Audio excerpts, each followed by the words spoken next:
बंजारा समाजासाठी महत्वपूर्ण योजना असलेली बंजारा तांडा समृद्धी योजना ही पूर्ण देशभरात राबवण्यात यावी अशी मागणी जी ते राष्ट्रीय बंजारा क्रांती दलाचे राष्ट्रीय अध्यक्ष श्रावण चव्हाण यांनी देशाचे पंतप्रधान आणि मुख्यमंत्री देवेंद्र फडणवीस यांच्या केली आहे। नेमकी मागणी काय आहे, पूर्ण देशभरात का राबवण्याची गरज आहे? सुमारे 1.5 वर्षापूर्वी गोदरी महाकुंभाच्या माध्यमातून धर्मजागरण समितीने आदरणीय महाराष्ट्राचे लाडके मुख्यमंत्री देवेंद्रजी फडणवीस साहेबांच्या नेतृत्वाखाली बंजारा समाजासाठी संत सेवालाल महाराज बंजारा लभाना तांडा समृद्धी योजना दिली।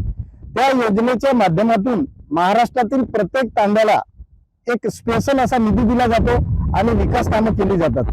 नुसता निधीच नाही तर महाराष्ट्रातील 700 पेक्षा जास्त लोकसंख्या असणाऱ्या तांड्यांना स्वतंत्र ग्रामपंचायती देखील करण्यात येणार आहे।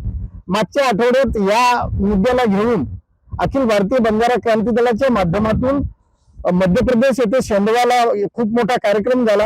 या कार्यक्रमाला बंजारा समाजाचे धर्मगुरू वंदनीय बाबूसिंगजी महाराज आणि रामेश्वरजी नाईक यांच्या नेतृत्वाखाली तो कार्यक्रम झाला। कार्यक्रम झाल्या मध्य प्रदेशच्या एका मोठ्या नेत्याने आमच्या रामेश्वर भाऊंना आश्वासित केलं की खूप चांगली योजना आहे, आपण मध्य प्रदेश मध्ये देखील दिवाळीच्या पहिले याचा शुभारंभ करू आणि बंजारा समाजाला गोड बातमी देऊ।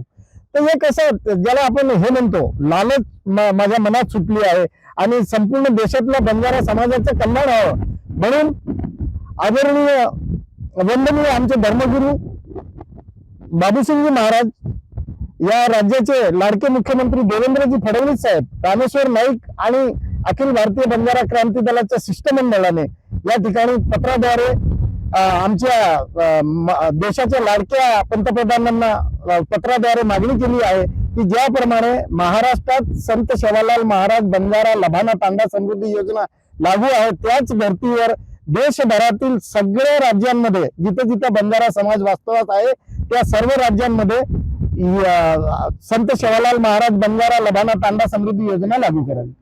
तर नक्कीच पूर्ण देशभरात ज्या ज्या ठिकाणी बंजारा समाज बांधवांची संख्या आहे त्या ठिकाणी ही योजना राबवावी, लागू करावी अशी मागणी जी ती बंजारा क्रांती दलाचे राष्ट्रीय अध्यक्ष श्रावणभाऊ चव्हाण यांच्या वतीनं करण्यात आलेली आहे। सागर निकवाडे, साम टीव्ही न्यूज, नंदुरबार। आता isakal.com आहे देशातील नंबर 1 ची मराठी न्यूज वेबसाईट। प्रत्येक अपडेटसाठी isakal.com ला नक्की भेट द्या।